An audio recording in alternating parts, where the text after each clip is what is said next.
Live everywhere. Daily Co's Radio on netrootsradio.com presents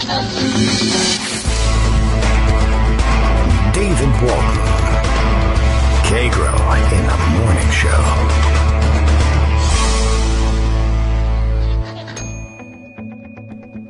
Now, here's David Waldman. Hey everybody, how you doing? Good morning. It is Wednesday, June 20th, 2018. Not quite the summer solstice. I guess that's tomorrow. I have to check the calendar to be sure about that. Pretty sure. Okay. But the calendar's all the way across the room, and, I can't get my 239-pound frame across the entirety of the kitchen to check it. So I'll just depend on you telling me that that's the case. Waiting around. The news is not much better this morning. Unless, of course, you're taking any particular solace in the news turning worse for Donald Trump and the Republicans.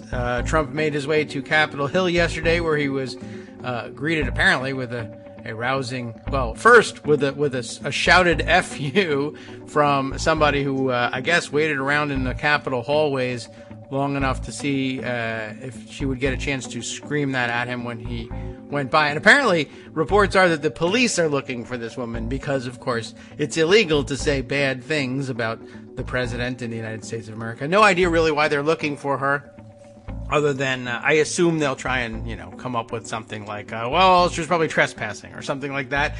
And I don't think he actually had made it into the hallway that she was in when she yelled it. I think she just either couldn't wait or figured that she wouldn't get a chance to get close to the president.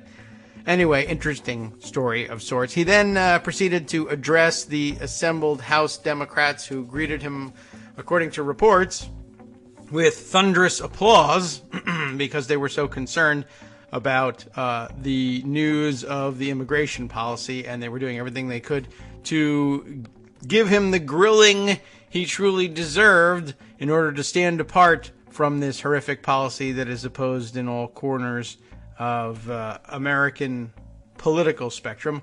But, they thought they would show that with thunderous applause for him. CNN certainly took him to task this morning, I note, by running the headline, "Ivanka encouraged Trump to act to stop separations and made calls to lawmakers." Now, I had to invoke the old internet or Twitter trope for this one and ask CNN for their source, because I'm not really 100% certain that Ivanka did anything, whether encouraging Trump in private or in any other way.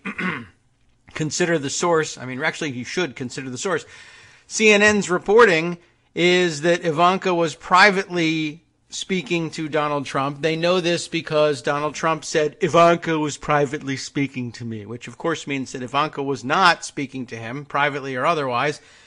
Although I suppose they could lean on corroboration from other people who are not as obviously known and proven liars as Donald Trump, who are Republican members of Congress, who are willing to say, she called me, like he said.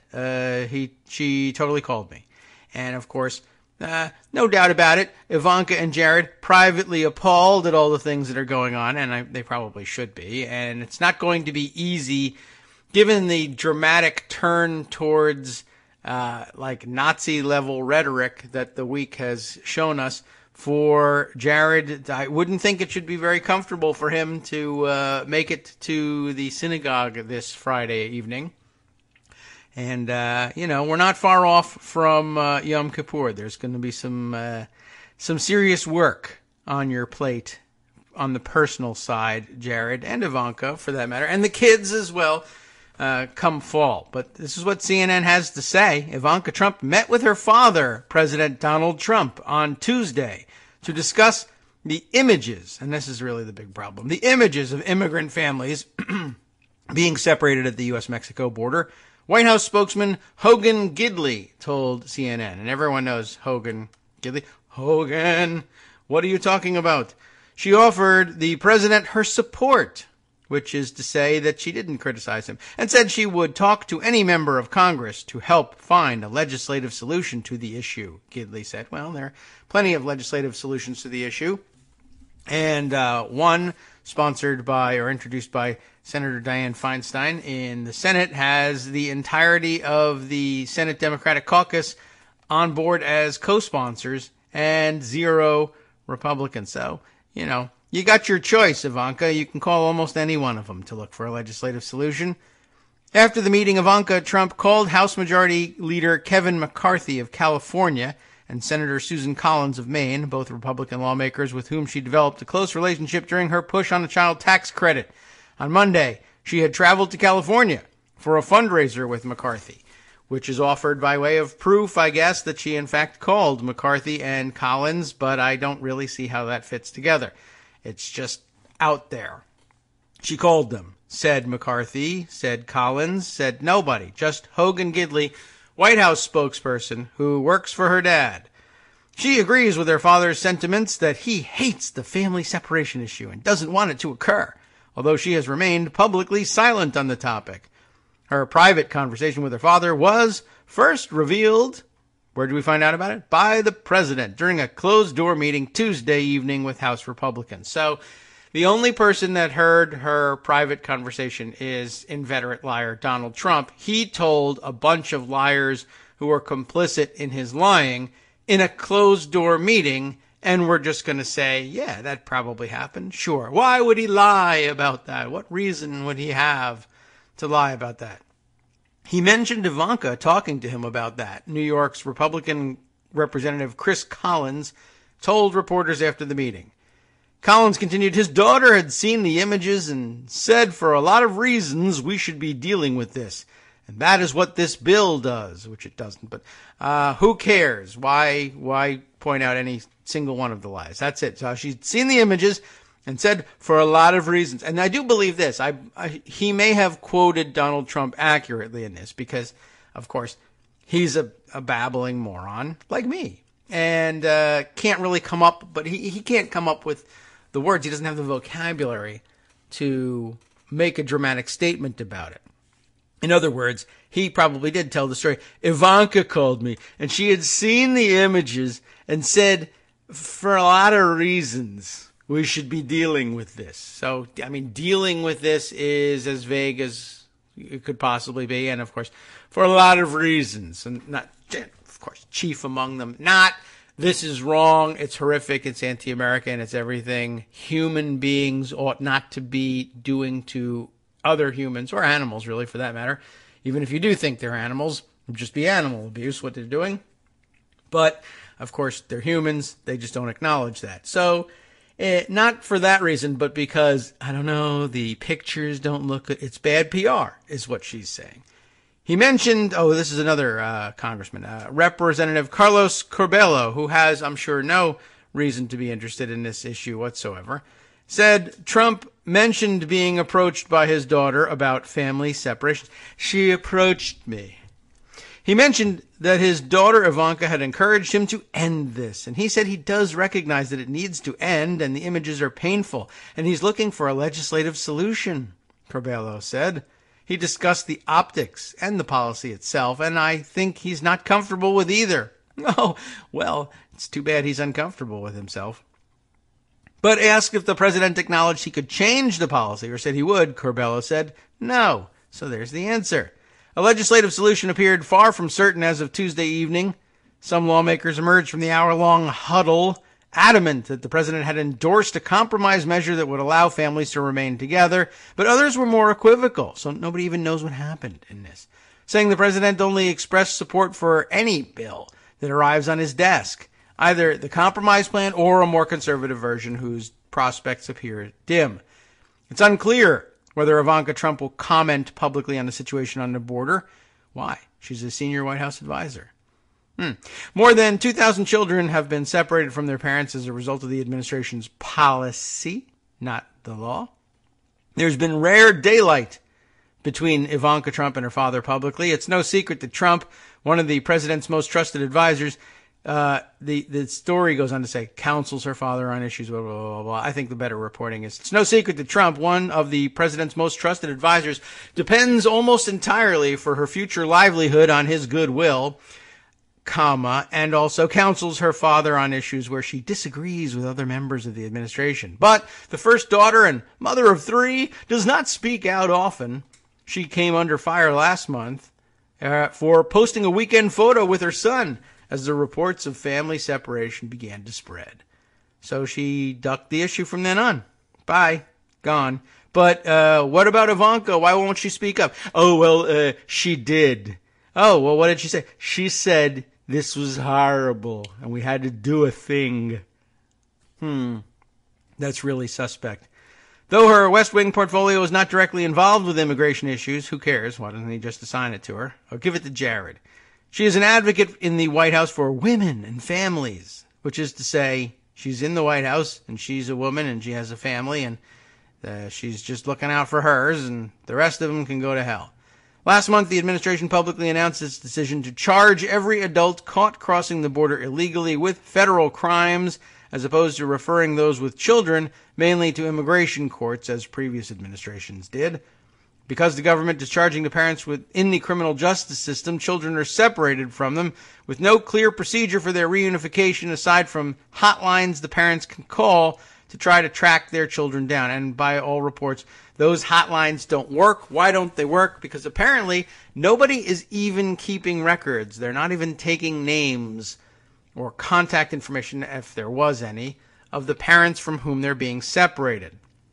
By the way, also reports emerging from border detention sites that the parents are then encouraged to short-circuit the whole process and simply agree to deportation rather than adjudicate their cases in court.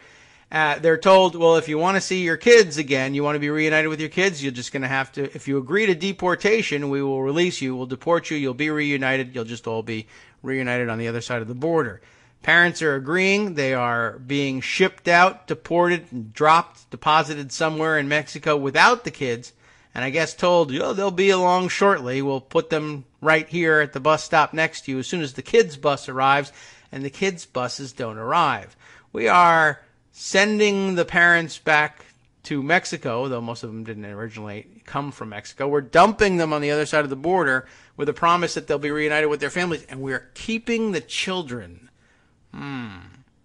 What an interesting thing to do. We don't want any of you people immigrating into our country. However, we're going to just keep this number of you, these younger ones of you, and still, to this moment, no indication that there's any proof of life or anything of the sort for the girls. Still nothing. They've been asked point blank. Apparently, one reporter did ask the DHS for some sort of indication that the girls were alive and being taken care of somewhere, and they were offered photos from inside detention centers taken in 2016. And I guess if you've ever seen the movies of any kind, you know that doesn't really pass muster as proof of life. 2016, that's great. Where are the girls? Well, here's where they were. Now, I'm asking you where they are. I'll get back to you. And like I said, it's a horrible thing to do. I don't want to point out that the president has a bit of a track record when it comes to abusing young girls and women. I don't want to point out that he's in fact been accused of trafficking in foreign teenage girls before. But I have to. It's the law. And honestly, if Donald Trump doesn't want me to point this out, doesn't want me to point out the complicity of the rest of the Republicans in this ongoing crime, then he ought to change the law that requires me to do so. I just learned that trick, and I think it's going to prove useful for the rest of the week. Greg is with us this morning and probably collected a number of factual things that actually happened and were reported in newspapers to share with us today. Although, again, if any of these are sourced to Ivanka or her father, I have to call it into question. Well, I'm reading Twitter, and I'm seeing what people actually are saying, and it turns out people are upset. There's a big firestorm, and a lot of folks appear to be leaving the baby jail party. Okay, well, that's the thing they ought to be doing, and that's not a bad shorthand for it. I did see somebody refer to him yesterday as President Baby Jails, and it's easy to say, and it fits on a bumper sticker. Yeah, well, That's one I invented myself this morning. Excellent. I hadn't seen that one. Oh, but, well, it was one of our that's own, what they do. actually. They jail It's Jeffrey babies, Lieber. and they put babies in cages. Yeah, you're They absolutely take babies from their mothers, and there are folks, for some reason, who are upset about this. The funny thing is, nobody in the White House is. They love it. They think it's just like the greatest thing since sliced bread, and they think they're winning. Of course, we have to remember they're very stupid. Yes. They have incredible amounts of power, but they're very stupid. True. So this is not going to end well, and it's not going to end well for the kids, and it's not going to end well for the White House either. I have a piece here from Shauna M. Brandel, Professor Brandel, Human Rights, Political Communication, and I thought it was good to start with this, although I have plenty of stuff in the Pundit Roundup and other people talking about this as well. But she says, since the U.S. administration insists on dehumanizing groups and folks have rightly identified that as a primary step on the road to mass atrocity, let's have a little chat about the Genocide Convention, which the U.S. helped draft, signed, and ratified, albeit in 1988. Yeah, that's an hour, just ancient history at this point. Right, but she notes the Genocide Convention is a fascinating document grown out of the nullum crimen sine lege, no crime without law problem. I see. After World War II. How do you accuse the Nazis of international crimes when there's no crime, when there's no law to accuse them of? If you got to set a law that you could break, then you can say, okay, you broke the law. True. I mean, I guess if you want to do it that way, I mean, when it comes to the actual World War II Nazis, they found a way. The Nuremberg Commission did that. Yes. But, she points out in passing that one of the fascinating things about it is how they figured out how to do that because, it wasn't so easy. The Holocaust, she says, was that much worse because it wasn't just a war crime. It wasn't just a crime against humanity. But they kept records, clear written records of the horrible things that they were doing. Mm-hmm. Yes. So, for example, the challenge is that to get people on genocide charges, you have to prove the dolus specialis, how bad it is, right? And above and beyond, I guess. In both cases, dehumanizing speech was used as evidence, but it was a tough argument because it was a bit subtle. For example, radio broadcasts in Rwanda said, get the cockroaches, but didn't exactly say who the cockroaches were because everybody knew. But not having it in a radio transcript gives defense attorneys room to argue, well, they were talking about somebody else. Yes, like cockroaches. Right? In the U.S. today, there's not even that nod to subtlety. The President of the United States says loud and clear and repeatedly and on the record who the infestation is and what he wants done with them. And lots of administration officials are doing the same thing. So they're being very specific about who they are talking about. Well, that's not very smart of them, though they aren't doing the same bang-up job on the record-keeping that the Nazis did in terms of we don't know that, processing. That's true. They say we don't know. I would argue the other way around. That's possible. Right? If you're going to take babies from moms and ship them up to Minnesota or wherever they put them all over the country, you can't just, do that because, I decided to do that this week. This thing has been planned for a year or more. There's going to be plenty of records. We just haven't seen them. Well, maybe. I mean, you would think. Cause it's not possible. It's impossible that they had an idea of what to do with all these kids, and then all of a sudden these 10 cities that they're talking about building get built overnight. That's not how it happens. There are contracts. There's money that changes. This has been planned for a long, long time. Yes. Well, I mean, I'm saying apparently a part of the plan appears to be taking the people without taking their names or any other identifying information about them. Right, which but there is may also be bad. Actually records that say our plan is to be sloppy about it so that they can't, Maybe. I don't know. I guess it is entirely possible that they executed a plan that they thought was brilliant and actually wasn't. Oh, that would actually be likely. Yes. Anyway, what Dr. Brandel says, the incarceration, family separation actions so far, heinous as they are and violative of numerous other international laws and norms, do not rise to the level of genocide yet. But since we've seen this language before, we should wait. Yes. We know where it escalates to. Yeah. If I were involved in the implementation of these policies, I would be nervous. If any democracy survives, there's quite a public paper trail of the intention of these policies. And I'll just finish here with a little reminder that superior orders, doing what you're told and complying with the law, has not been deemed exculpatory in genocide, war crimes, or crimes against humanity, sometimes mitigated sentencing, but you don't get off the hook for that. And so that's especially important because Wolf Blitzer had the head of ICE, I guess his name is Thomas Holman, if I got that right, who said, is this humane? And he sort of got one of those frozen deer in headlights in camera looks while he thought about what to say, and then kind of blurted, mumbled out, "It's the law." Yes, they keep saying this. And Wolf Blitzer said, "I didn't ask you that. I asked you if it's humane." Wow. Well, Wolf. it's the law. Okay. And so, why in the world would anybody be comparing this to the Nazis? Cannot think of a reason. Because we're talking about Nazis 37, Nazis 38, not Nazis 44, 43. In other words, you're talking about what happens when this first gets set up by apparatchiks, and we're watching the apparatchiks work. Yes. Some of them wind up going on TV talking about it, be it Kristen Nielsen or be it Thomas Homan, the head of ICE. And it's just interesting to put it in terms of international genocidal language, because the fact of the matter is that taking babies and other children away from their parents, away from their mothers especially, separating them with no clear plan to get them back, whether that's deliberate or not, is horrible. And that's why there's been such an incredible firestorm about this, which, by the way, is only growing.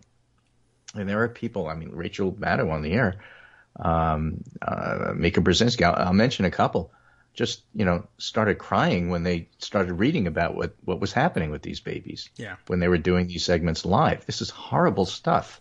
It isn't dry, let's compare this to this codicil and this book I read about what happened in, 30 years ago or 40 years ago or 50 years ago. It's happening now. It's real, and it's deliberate. And, these babies are being held hostage. It's like what happened with the DACA shut the government down argument, except way, way, way worse. Oh, well, it's being coupled to that anyway. Again, it's part of a strategy. Yeah. So that we will do this horrible thing that we've planned for a long time. We think it's a winning issue anyway for our base because we don't really care about anybody else. It's a huge political miscalculation, but that's what they think. And the reason it's a huge political miscalculation is that 2/3 of the country think it's a terrible idea, and you can't win elections when 2/3 of the country think what you're doing is horrible. So, let me give you an example. Steve Schmidt certainly has been a never-Trumper for a long time. This is what he said yesterday. 29 years and 9 months ago, I registered to vote and became a member of the Republican Party, which was founded in 1854 to oppose slavery and stand for the dignity of human life. Today, I renounce my membership in the Republican Party. It's fully the party of Trump. Corrupt, indecent, immoral. With the exception of a few governors like Baker, Hogan, and Kasich, it's filled with feckless cowards. There's nothing worse than having no feck. That's right. All the feck. When you're out of feck, you're just done, Right. Feckless cowards who disgrace and dishonor the legacies of the party's greatest leaders. The child separation policy is connected to the worst abuses of humanity in our history. It's connected by the same evil that separated families during slavery, dislocated tribes, broke up Native American families, immoral and must be repudiated. Our country's in trouble. Our politics are badly broken. The first step to a season of renewal in our land is the absolute and utter repudiation of Trump and his violent enablers in the 2018 election by electing Democratic majorities. I do not say this as an advocate of a progressive agenda. I say it as someone who retains belief in democracy and decency. On Ronald Reagan's grave are these words: I know in my heart that man is good, that what is right will always eventually triumph, and there's purpose and worth to each and every life. He would be ashamed of McConnell and Ryan and all the rest while this corrupt government establishes internment camps for babies. Or just, call it what it is. It's baby jails. Yeah. Everybody... every one of these complicit leaders will carry the shame through history. Their legacies will be ones of well-earned ignominy. Yes. I had trouble with that word. Ignominy, I think I sometimes hear it that way. Ignominity. Ignominious ignominy. Finessmanship. They have disgraced their country and brought dishonor to the party of Lincoln. I've spent much of my life working in GOP politics. I've always believed that both parties were two of the most important institutions to the advancement of human freedom and dignity in the history of the world. Today, the GOP has become a danger to our democracy and values. This independent voter will be aligned with the only party left in America that stands for what is right and decent and remains fidelitas to our republic, objective truth, the rule of law, and our allies. That party is the Democratic Party. And I say to people like Steve Schmidt, the Democratic Party welcomes independents who are happy to work with us and work against the Trump administration. Yes. You're welcome. Certainly. You don't have to be a progressive. Yes. Well, that's true. Vote without. Certainly there are some who would say womp womp to him instead, but... That's Corey Lewandowski who said that about a 10-year-old Downs kid who was separated from the mother, and when the story on Fox was being told, he talked over the person telling it with wong, wong, sad trombone stuff. Yeah. And it's interesting that the father was about 10 miles away, but they couldn't see their way through to unite them. Right. And I'm old enough to remember when these same scumbags had hissy fits when on Sarah Palin's behalf, allegedly, anytime anyone maybe mentioned special needs kids, even in passing, they were feigning outrage. How dare you, et cetera, et cetera. Right. Why our own Sarah Palin? And now they're womp-womping. If you're fiscally conservative, you should be aware that the cost of caring for a migrant child, as my Republican friend Evan Siegfried points out, in addition to being morally wrong, child separation is fiscally wrong. The cost of caring for a migrant child separated from their parents, $750 a day, is triple what the cost to keep them detained with their parents. Now, what's interesting about this whole discussion in Congress is Congress's inability to do anything about it, but we'll get back to that after the break, I suppose. I don't want you to lose your momentum because of the music, but it's time for us to take a brief break, and I don't know, I guess it's one island of normalcy. I thought I handled that break very professionally. I think so as well. I'm just sorry to have to do it to you. That's all I'm saying. But it's the law, as you know. I'm required to, and we're just going to have to move on from there, I guess. I'm surprised Wolf Blitzer didn't just move on. I'm glad he followed up. We'll follow up after this break. Hi, it's me, David Waldman, your host for Kagro in the Morning, interrupting this little break to say thanks so much to all of you who are contributing supporters of Kagro in the Morning. Thousands of you are downloading the show each day, but fewer than 1 in 25 regular listeners are donating to help keep us on the air. For the money you'd spend on a single 3-minute iTunes song, we bring you 2 hours of great news and entertainment every day, 5 days a week. Patreon.com, Patreon.com makes it easy. You can find us there by searching KagroX or David Waldman or Kagro in the Morning or even Daily Coast Radio in their search box, and you'll be right where you need to be to make easy, recurring monthly contributions to support our show. Once again, thanks so much for your support.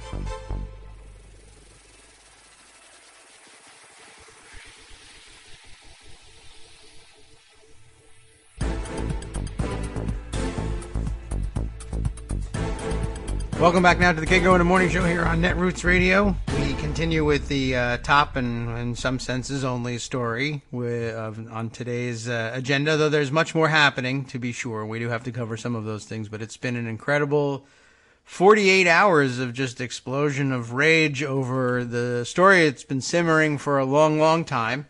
And, kudos to the media folks who are bringing us the story and treating it with the seriousness that it deserves, even if Corey Lewandowski won't cooperate with you, although why you would have that guy in the air for anything at this point, I have no idea. I'm not certain what's going to happen to that guy on the street the rest of the day today. Couldn't tell you. Anyway, it's happening everywhere, and I did notice that that story accompanied the story of Kirsten Nielsen being chased out of all places, a Mexican restaurant, cluelessly decided to end her day.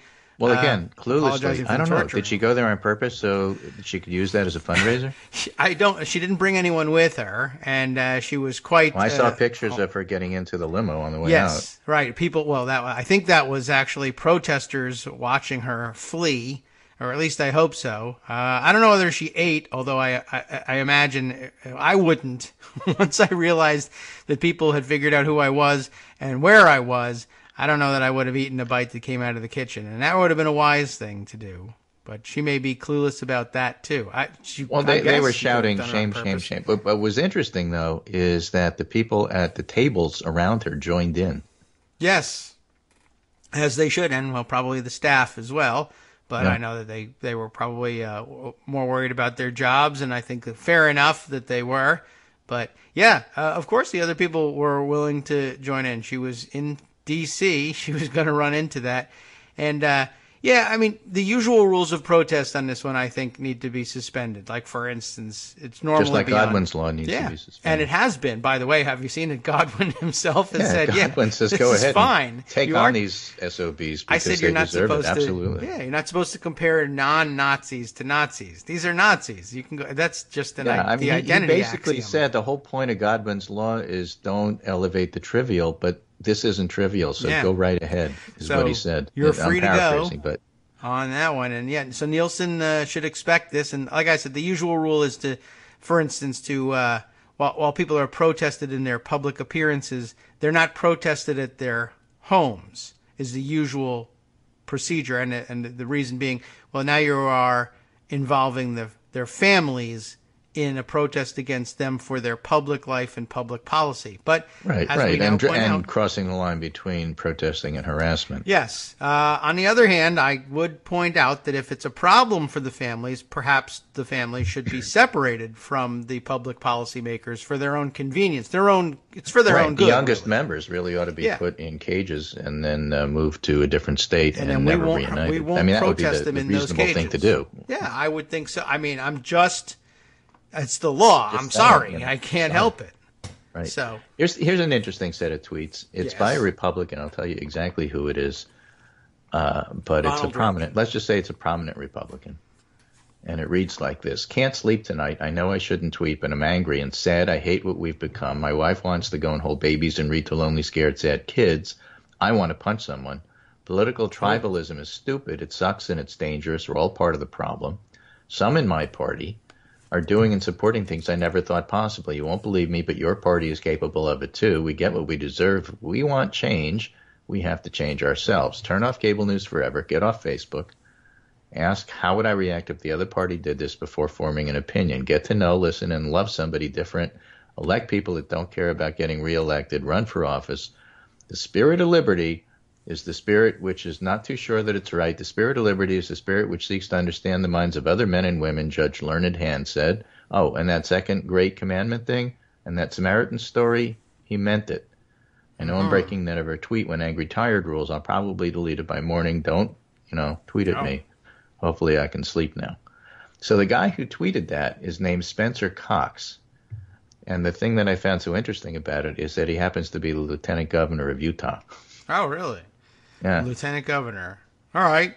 Wow. All right. Now Utah's always been a hotbed of never Trumpism. Okay. It has. I mean, in terms of, I'm not saying it's actually very conservative. It's not a progressive state at all. Yes. But they never fully accepted Trump. He didn't do well there in primaries. His support is interesting. People who come out of there are interesting. But it hasn't fully swallowed the whole Trump party, the Trump party, Republican Party thing. And, if you have people who are doing this kind of soul searching out loud, everybody's going to say, yeah, what are you going to do about it? I think that doesn't do justice to the Republicans who are truly struggling with this, who don't really know what to do.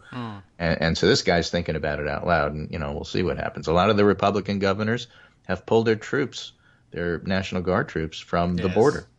Yeah. It was symbolic to send 3 or 4 people down there, but it's symbolic to pull them back. I agree. It's good. That's the thing to do. And we're past the old days where they would have, said, all right, well, the party can take care of this. But the rest of the party is moving in an opposite direction.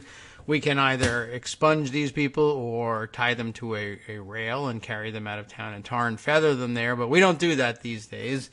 But, we'll take what we can get at the moment, not because that's what we'll settle for, but because, hey, if that's what you want to do along the way to what we're doing, terrific. So let me give you a thought experiment. I just want to show you why this is so salient and why this is resonating. And, again, it's fascinating. because you find all sorts of reactions to this. Why are you concentrating on this and you're ignoring the fact that Michael Cohen said he's going to flip and this Russian thing and there's this other issue here that I really care about and you're not paying attention? Who, by the way, are often the same people who are saying, you flip from one issue to the other. Why can't you just concentrate on one scandal? And, Yes. Well, actually, this is a big scandal. People are concentrating on it. It's dominating cable news hour after hour with video, with interviews of people who have been down there, experts who say how much harm it's doing to the kids, all of which is true. And I'm not going to recite for you the dry statistics and studies about how bad this is for children, but it really is child abuse, as the American Academy of Pediatrics says. But I just want to give you this thought experiment so you can see why it's such a focus. All right? It's the old trolley experiment. You know this one, right? You're a train track worker. Okay. Oh, and yes. You're standing next to a switch, and you can switch between one track and another track. The main track, as it happens, there is a freight train barreling down the track that you suddenly notice. You can't stop the train. Stop. But you're standing by the switch. Can't. Now, Yes. if this train continues down the main track, it's going to hit 5 of your coworkers. Yes, right. But if you hit the switch, you can divert it onto a side track, Right. and it'll only hit 1 of your coworkers. Yes. So what do you do? Who is the one? Yeah, and what's the name of the conductor? I look to see, well, what's their salary and how much of the total cost of employment. Now, I learned this when I was getting my MBA. And you say, okay, and on the other side, the productivity numbers. You got to how slow is this trolley? The trolley. It's barreling. It's a trolley thing, Right. but it's a barreling freight train. You don't really yeah. have time.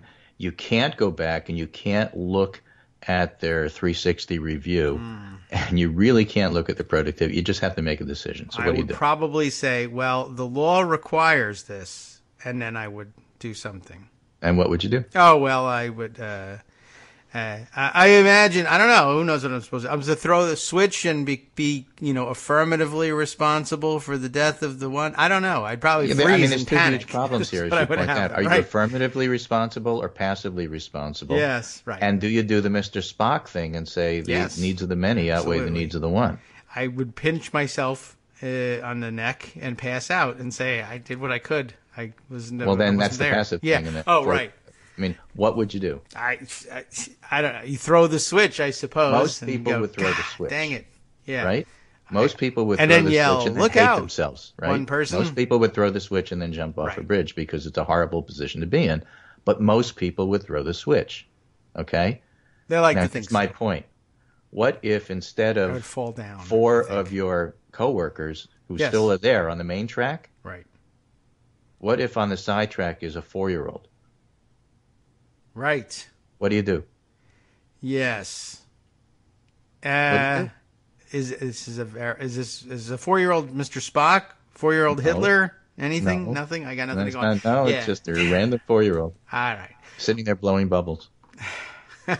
What do you do? Well, it's his fault blowing by bubbles. the way, Why the aren't you kid's paying cute. attention, kid? It's a 4-year-old. Yeah, Right. And he's really you cute. go, What do you do? look, I guess the idea here is to say, but the children and then your coworkers, I don't know why it's down to 4, but all right. Even if it's 2, I guess 6. you say, it's your problem, guys. You shouldn't have been on the tracks. What do you There's do? a child there. You do nothing, I guess. Right? don't I mean, the point is, when it's a kid, it changes your perspective. Yes. It makes it that much harder. It makes it that much more difficult. And so I what would we're give him a seeing clear here are the backpack. images of children, of babies. Yes. It's not just crying mothers. And this goes back to the whole propaganda part of it. When Jacob Soboroff, who was the guy who was offered the picture of the girls and refused and said, these are old. I want, what's going on here. I want access. Yes. And by the way, That's okay. media should be taking their own pictures. The one picture that really has, resonated the most is a picture of the little girl in the red shirt whose shoelaces were taken crying. Yes. That's not the kind of picture you're going to get from the government when they give you the government-issued pictures. Government-issued pictures are males, and they tend to be older, 12 to 16. okay. And so it's all part of the making the case that these could be MS-13 gang guys. Right. That's why they're not showing you pictures of girls and babies. Hmm. And so it's part of the propaganda thing. And it's why they've only been allowed to see boys and you can't see girls. It's all part, I mean, this is all planned, is what I'm trying to say. And it's not planned in a good way, but it's planned. And I think we have to call it out for what it is. It is propaganda. And that's why media is demanding to see the girls. Where are the girls? It's not Boko Haram. It's our own country. Where are the girls? Where are the babies? Right. They want to see them. And for the first time, AP was reporting the existence and some pictures from these baby jails, which are literally babies in cages. Yes. Now, part of the protect child abuse rules are supposed to be that you don't touch the kids, you don't comfort them, because you don't want to go over the line and abuse them. Hmm.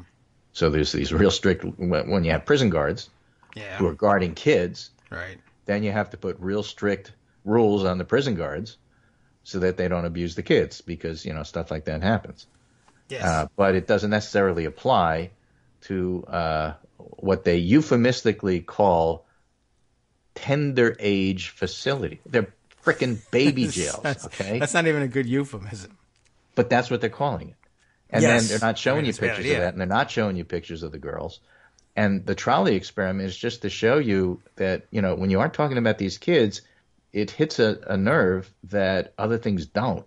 And that's why the feds have been so careful about trying to shield what's going on in these facilities from the media and from the public. It's not because horrible things. It's not Abu Ghraib. They may well be taken care of well, relatively speaking, but the very fact that they're not with their parents itself is abuse. And they can't hide that, and so the kids will be crying, and they don't want you to see that. Yes. And that's the best, possible interpretation of it. Other things might be happening too. Yes. Look, I mean, there's 106 degrees out in McAllen and Texas, and or where the baby jails and the tent cities are going to be built. Mm-hmm. And what happens if a kid dies of heat stroke? What next? Clear backpacks. Because that was for a different problem. Oh. Well, I thought that they were working pretty good. So I figured we'd give them to them too. I don't know what the problem was. Is it bears that they were worried about? I'm getting confused between the various stupid solutions that have been proposed for our various stupid problems. Clearly, Betsy DeVos needs to be put in charge of this whole process because she's got a handle on it. She might be. I mean, it's so infuriating. But again, to put into perspective, the whole thing is you're talking about kids here. And that's why, when you go back and think about that trolley experiment, I just scratch my head and say, why on earth do they think this is a winning move on the part of the White House? I do not know. I guess because they only talk to their such base. Such a bad political miscalculation. It's astounding. I understand what they're doing. They're trying to hold the kids hostage so that they can get severe draconian legal immigration bills through Congress, which, by the way, isn't going to work. The bills in the House right now are both pretty bad, but the good lot one is a lot worse, and yet that's the one that doesn't have support to pass. The other one, which is the so-called moderate bill, is really only a compromise between the moderately wacky Republicans and the severely wacky Republicans, is the one that has the best chance to pass. But after this, I don't know even if that passes. When Trump went there yesterday, he was completely incoherent about which bill he'd pass. He doesn't know anything about policy, so we couldn't possibly endorse one over the other. He just wants to do something. And yet you have all of these reports that, on the one hand, the Trump administration and the White House is very happy with what's going on, and yet they're not. And the whole thing is, of course, back to our original January 2017 observation, is chaos. Yeah. They love chaos. They think it's great. They think it benefits them. I just don't think they have any idea how bad this is playing with the American public. We know that 66% of the public was opposed to this, but that was before it was all about babies and young children. True. Likely only getting worse.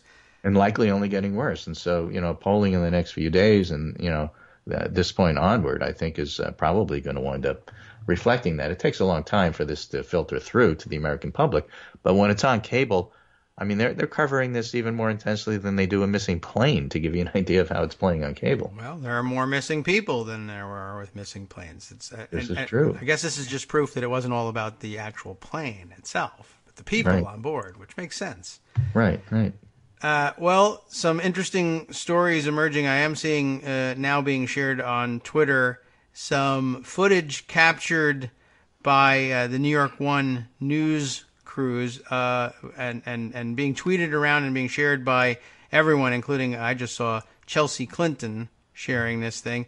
An exclusive, though, from Spectrum News New York One, tweeting under the handle NY1. Exclusive, children from the southern border are being brought to New York City after being separated from their families. Overnight, their reporter Josh Robin captured video of unusual activity at a foster agency in East Harlem, and sharing the video of what Chelsea Clinton describes as kids being basically secreted into the building after midnight.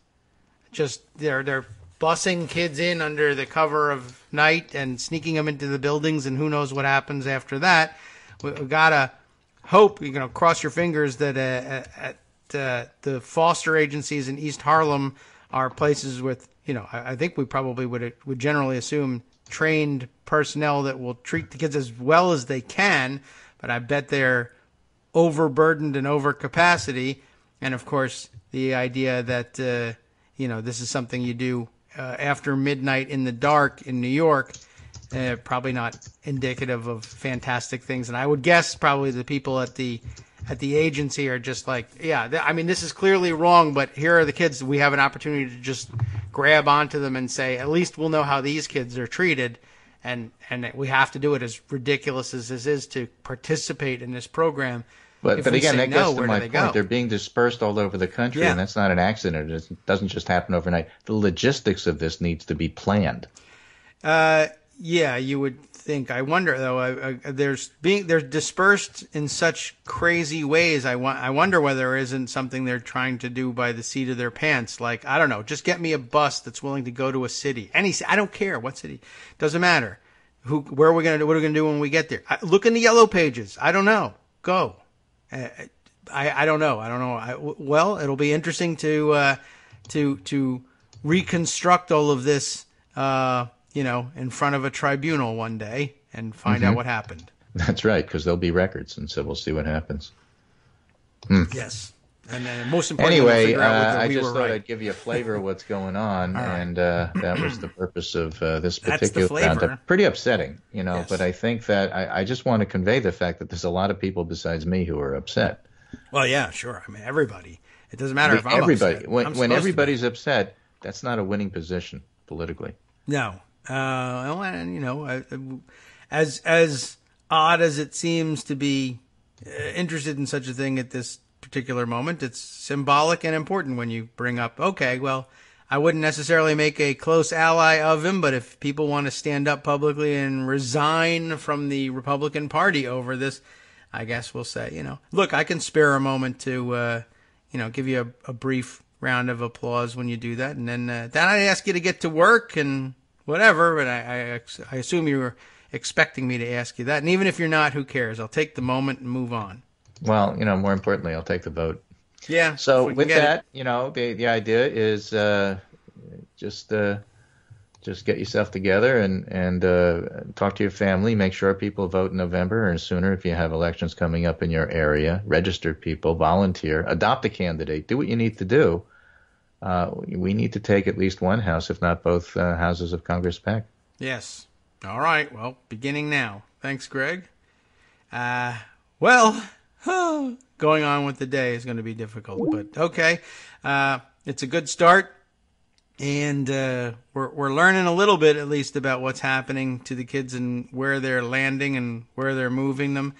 But only because people are, I guess, holding vigil outside of spots where they think these kids might land and trying to capture video of it. It's amazing that for all the logistics that may or may not have been planned in advance, that there were no plans for releasing materials that they should have known. They must have known were going to be demanded by the media, unless, of course, the plan was, well, we'll keep it secret and therefore we won't need these things because no one will find out because nothing ever leaks from this administration.